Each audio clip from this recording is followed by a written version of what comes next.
Hello सभी को नमस्ते। और आज जो हम बात करने वाले हैं जिस सेलिब्रिटी के बारे में वो हैं दादा।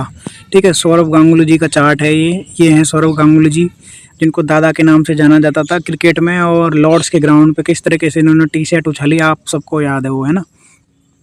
तो वो सारी चीज़ें आपको पता हैं, है ना। तो ज़्यादा भूमिका ना बनाते हुए इनका चार्ट लेते हैं, चार्ट डिस्कस करते हैं। कोलकाता का इनका जन्म है, ठीक है। और देखिए 8 जुलाई 1972 का इनका जन्म है। टाइमिंग भी यहाँ पे दिया हुआ है, सारी चीज़ यहाँ पे दी हुई हैं। और ये एस्ट्रोसेज के वहाँ से डाटा लिया हुआ है मैंने, ठीक है ना। तो कोई ये ना कहे कि कहाँ से लिया है, इसलिए मैंने बोल दिया है पहले, है ना, ठीक है।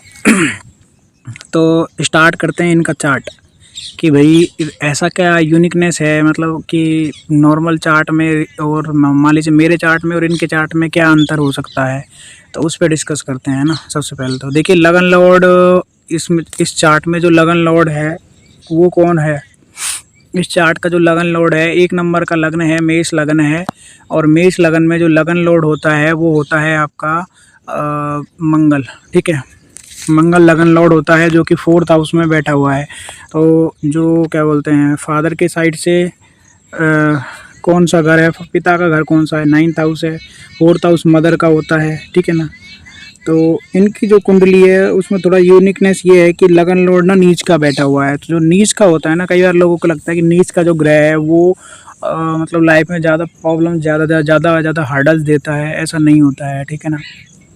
नीच का जो प्लैनेट है ना आपको भूख देता है, ज़्यादा उन चीज़ों की ज़्यादा भूख देता है ना, जो आपको चाहिए होती हैं, जिनको आप प्राप्त करना चाहते हो, है ना। तो भूख ज़्यादा देता है, बस इतना फ़र्क होता है नीच के प्लैनेट के साथ में। और बैठा किसके साथ में है, बुध के साथ में, केतु के साथ में बैठा हुआ है, ठीक है। अब देखिए 10th हाउस में राहु बैठा हुआ है। राहु के जस्ट पीछे जुपिटर यानी बृहस्पति बैठा हुआ है।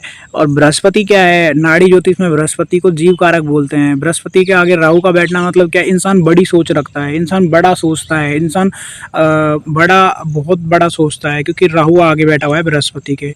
फिर उसको इम्प्लीमेंट करता है कि नहीं करता है। राहु के त्रिकोण में कौन बैठा हुआ है, शनि, जिसके घर में राहु बैठा हुआ है, शनि के घर में बैठा हुआ है। राहु के त्रिकोण में ही शनि बैठा हुआ है, चंद्रमा बैठा हुआ है और शुक्र बैठा है। शनि 2 शुभ ग्रहों के साथ में बैठा हुआ है, तो उसको इम्प्लीमेंट भी करता है। तो सेकंड हाउस यानी वृषभ राशि का शनि बैठा हुआ है। तो वृषभ राशि का शनि मतलब रिस्पॉन्सिबिलिटी लेना, तो रिस्पॉन्सिबिलिटी भी लेते हैं, ठीक है। जो मतलब जो सोचा है ना उसको करके भी दिखाना है, तो उस तरीके की सोच भी है दादा की, है ना, यानी सौरव गांगुली जी की।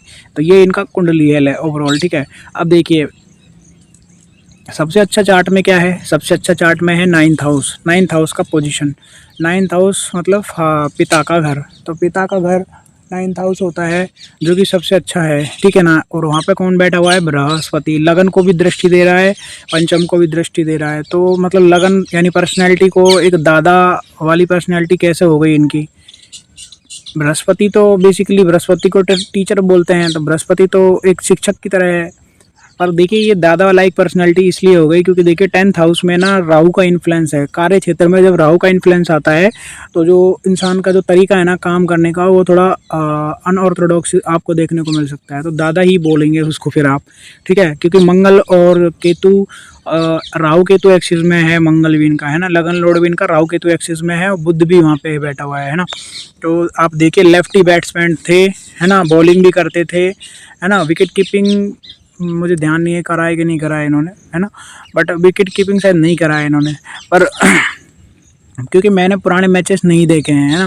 मैं जब क्रिकेट देखने लगा था, मैं क्रिकेट देखने लगा था 2011 से, ठीक है। उससे पहले मैं क्रिकेट में इंटरेस्ट नहीं लेता था, है ना। जब मेरी चंद्रमा की महादशा शुरू हुई तब से मैं क्रिकेट में इंटरेस्ट लेने लगा, क्योंकि मेरे चंद्रमा पे मंगल की अष्टम दृष्टि है, इस वजह से, ठीक है। तो वो देखिए मंगल खेल कूद के लिए जाना जाता है। 3rd हाउस जो होता है वो आपका खेल कूद के लिए, अपनी स्किल्स के डेवलपमेंट के लिए जाना जाता है। 3rd हाउस का सूर्य है ना। तो 3rd हाउस में सूर्य का होना अच्छा है, बुरा नहीं है, ठीक है। इसके बाद में 2nd हाउस में बहुत सारे प्लैनेट हैं। तो फैमिली वाइज जो हैं दादा हैं वो बहुत ज़्यादा लकी हैं। फैमिली वाइज बहुत ज़्यादा वेल ऑफ अच्छी फैमिली से हैं, ठीक है ना। इनका फैमिली बैकग्राउंड आप चेक कर सकते हो, आपको पता समझ में आ जाएगा सब कुछ, है ना। क्योंकि देखिए 2nd हाउस में बहुत अच्छे प्लैनेट्स बैठे हुए हैं। शुक्र अपने घर का बैठा हुआ है, चंद्रमा अपने घर का बैठा हुआ है, शनि बैठा हुआ है, 10th लॉर्ड बैठा हुआ है ना। तो रिस्पॉन्सिबिलिटी लेना फैमिली के साइड से ही वो सारी चीज़ें इनको कैरी हुई हैं, सब कुछ वहीं से मिला है इनको, ठीक है।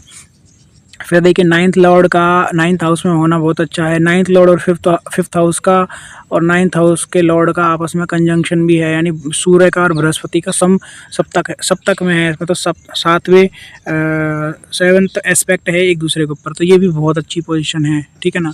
तो ये एक्स्ट्रा ऑर्डिनरी चार्ट्स होते हैं, है ना, जिनमें मतलब देखिए नाइन्थ लॉर्ड नाइन्थ हाउस में है, एक प्लैनेट उच्च का बैठा हुआ है, उसके साथ में एक प्लैनेट स्वग्रही बैठा हुआ है, एक प्लैनेट नीच का बैठा, ऊंचे नीच के ग्रह बैठे हुए हैं, स्वग्रही प्लैनेट्स बैठे हुए हैं। फिर दशाएं भी ऐसी आपको मिल जाएं तो फिर सोने पे सुहागा होता है, ठीक है ना। तो ये चीज़ है, तो ये है दादा का चार्ट जो एक्स्ट्रा ऑर्डिनरी है अपने आप में, ठीक है ना। कुंडली अपने आप में बहुत अच्छी है ये। तो राधे राधे सभी को।